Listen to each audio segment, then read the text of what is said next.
Hi guys, welcome back to the shop. Hey, in this video I am going to do some adjustments for the shifting on the AT-1. This would be the same on the AT-1, CT-1, CT-2, AT-2, all those enduro type bikes, probably the HT1 from about 69 to 74, somewhere in there. May even include the DT-1 125 or DT 125, I think they call it. Anyhow, if you have trouble making a shift, downshifting, and all your linkage and everything is okay, this will probably help you. It's pretty easy to do. You've just got to pull the clutch cover off. So let me get you overhead here and I'll show you exactly what we've got going on. Okay, as you can see here, the reason I'm doing this is because I just ran it through the gears and I've got some shifting problems. Not bad. I seem like I'm getting first and second and third, but when I get up higher, then I start missing them, especially when I start coming back down. So I'm just going to go over this real quick and I'll show you what you need to do. First thing you need to do is, like I say, pull the clutch off. You don't need to remove all this other stuff. I've just already got it off. But the first thing you want to do is pull the screw out of the cam up here. And you need to have the shifter in anywhere from second up. Second, third, fourth. I don't think you can do it in fifth. I think it's got to be second, third, or fourth. And the reason is because you've got these pins right here. And when you get to, like, neutral's going to be over here, there's no pin there. And I think when you run it all the way around to fifth, you lose one too. So you've got to have two pins. Now, the thing that you're looking for is the distance between this pin and this lever arm right here, and this pin and this lever arm. As you can see here, this one is wider than this one. There's more space there. And that's probably what's going on with my shift. I'm piecemealing this whole complete engine, so this shift shaft came out of a different engine than the drum did or any of the other stuff here. So there's no reason why you shouldn't have to adjust that, because it's not out of the same engine, never was adjusted for it. But that's what we've got to do, is we've got to try to get these two areas the same. And the first thing you've got to do is look right down here. And let me see if I can get you a little further. We've got a lock washer here that's folded over and a nut. And this here, you may look at that and say, hey, they didn't drill, or they didn't cut the head of the screw in the center. Well, they did, but they didn't. The thing is this is an eccentric, not a screw. So as you screw this one way or the other, it's going to move this. It's going to move this area right here. So let me kind of move you out of the way here a little bit, and let me see if I can readjust this just a little bit.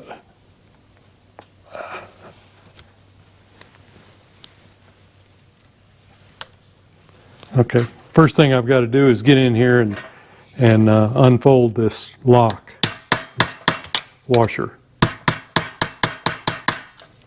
I'm sorry, I'm going to have to move you here so I can swing the hammer.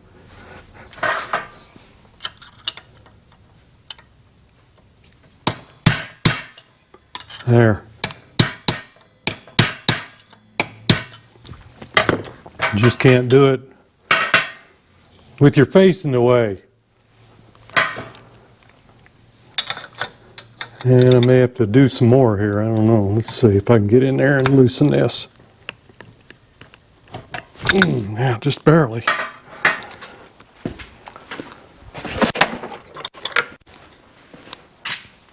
Okay, so what I'm going to do here is I'm going to turn this eccentric. I think I need to loosen it a little more though. And the thing you need to keep an eye on is this area right here. We're going to try to close that up on this side and move it over on this side. And again, you are in the way.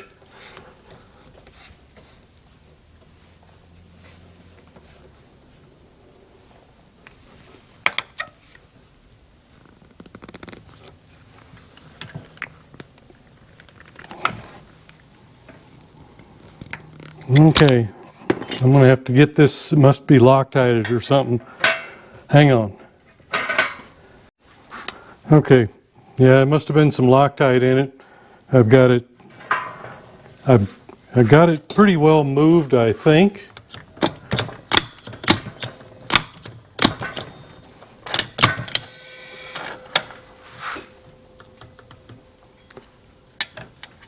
Looks like I'm just about the same in both spots here. It's you can measure it if you want, or just eyeball it. Usually eyeballing is good enough. And once you get this eccentric turned to where you need it, then go back in here and lock down your nut, and then we'll give it a try. Right now we should be, let's see, I'd say that's second.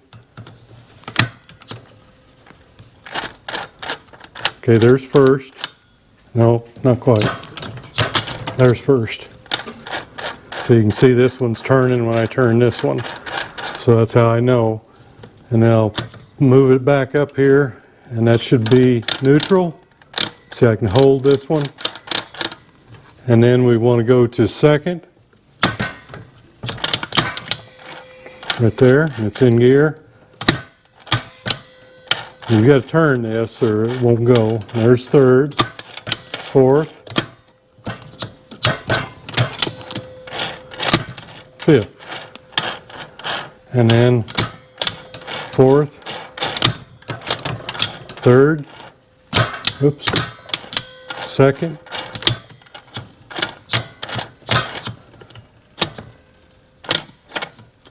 and neutral. Okay. So everything shifts now. So we've got all our gears. So I can go ahead and bend the tab up here and put the little cover back on here. And these things do at times come apart. I've seen them before. I don't know if you're going to be able to see this or not, but on this short pin right here, there's a C-clip, and that C-clip, if it comes off, it's on the back side. If it comes off, then the pin may not come out, but it probably will. It'll come up here and get in the way, but that piece is flying around in there. So that's what happens sometimes. And like I said, then once you're done, put your cover back on. And this, you should put some Loctite on it. I'm just going to run it down here until I do the final assembly. You know, I may need to do some final adjusting on the shifting, but I think it's good to go. But that's what you want to do. You want to do this second, third, or fourth, and just make sure that you adjust your eccentric down here until these are both equal next to the pins. And like I said, then we'll go back in here and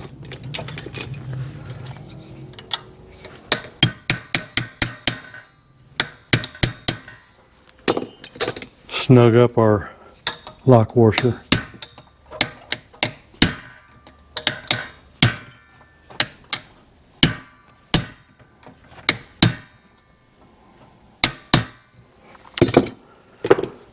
just like that. Okay, another thing I want to check is some in play here. And you won't find this, or I've never found it in the repair manual. But when I do some transmission work like this, I always look for it, and it's all pretty much the same. I just want to show you kind of what we have. I'm measuring the in play on the counter shaft right now. It's the one with that gets the sprocket on it. And this is just kind of approximate. Everything kind of moves here. I'm just trying to look for an approximate thing. Okay, so I got about 30 thousandths when it's all said and done. If I push this back down, we're zeroed out and back to 30. I think you can see that. Maybe you can't with the glare.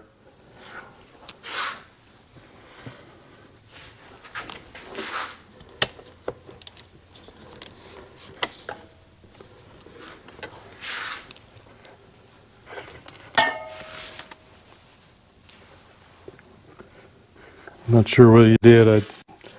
Anyhow, with this push down, I'm zeroed out, push it up, and about 30 thousandths. That really is not going to change. That's built into the system. Now, what worries some people, and it used to worry me too, is the in play on this right here.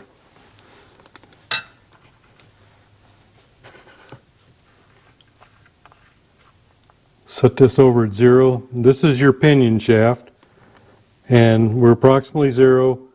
And I pull that up, and that's about 97, 98 thousandths.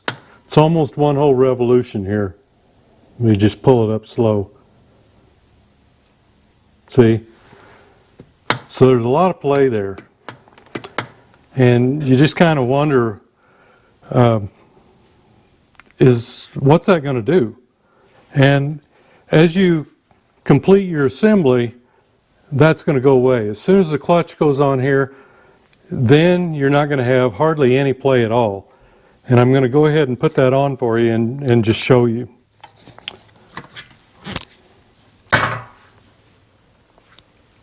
Okay, let's quickly assemble the clutch here. You've got your 3mm washer, goes behind the clutch, and you've got your oil spacer, and the hole goes out, goes toward this end, and your gear, and then you line your clutch up here with that gear.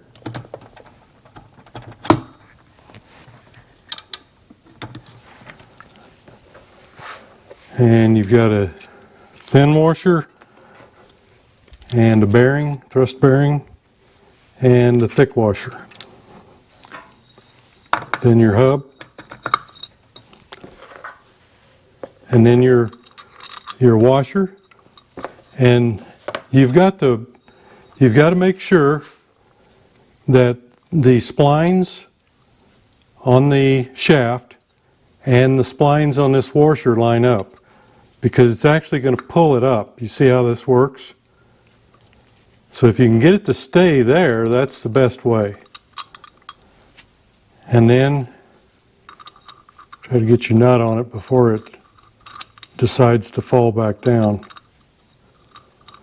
Really, there's no need to do what I'm showing you.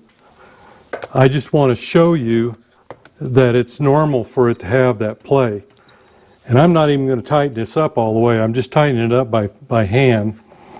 And now we're going to stick our dial indicator back on. You know, this, like I say, it used to worry me until I started playing around with it and figured out that it's all just the way it should be. And just almost all that play comes out of it once you tighten that up.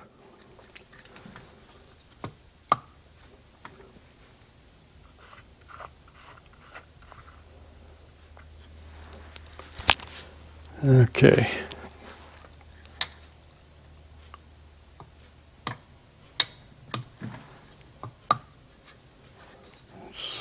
Everything's moving so much here, but I think you can tell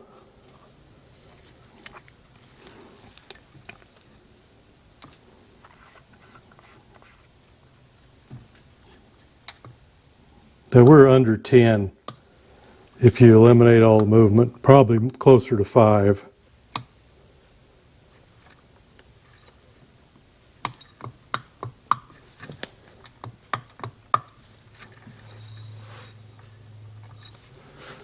Actually, I think if a fella got back there with a screwdriver, maybe he could get that to act a little better. Okay, let's look at this again. I know you're getting the gist of this, but if you can get right behind that back gear and just kind of twist the screwdriver.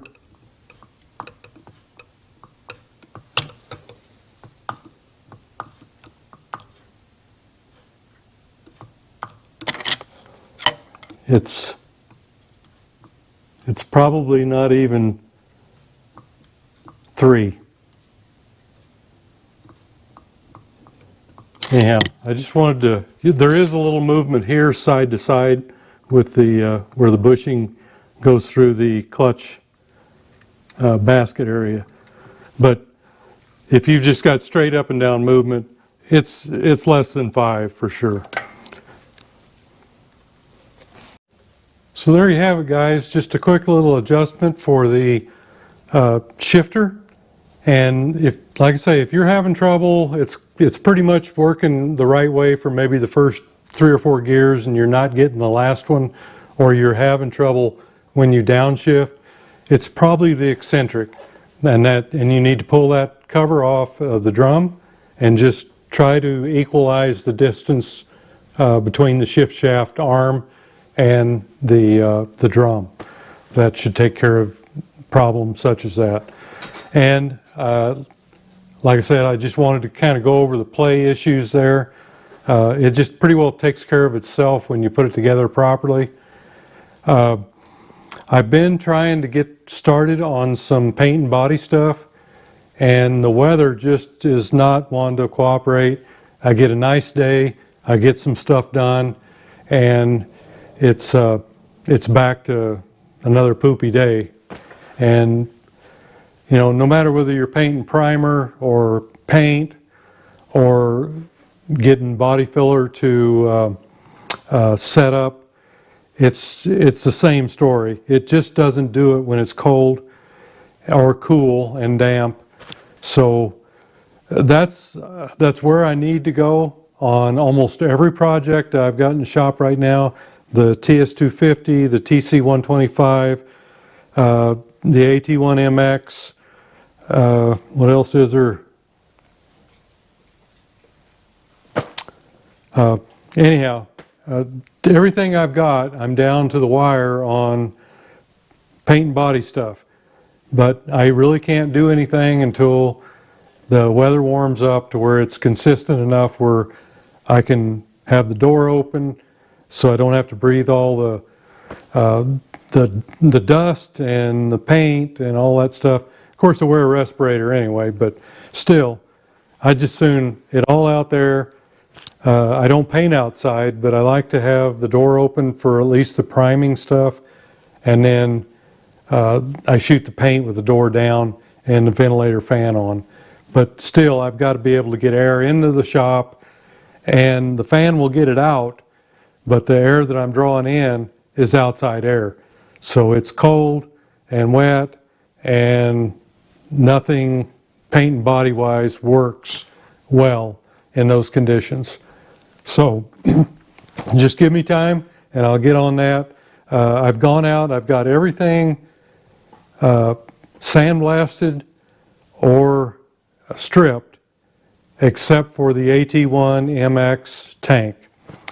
And I'll be getting that as soon as I get another nice day.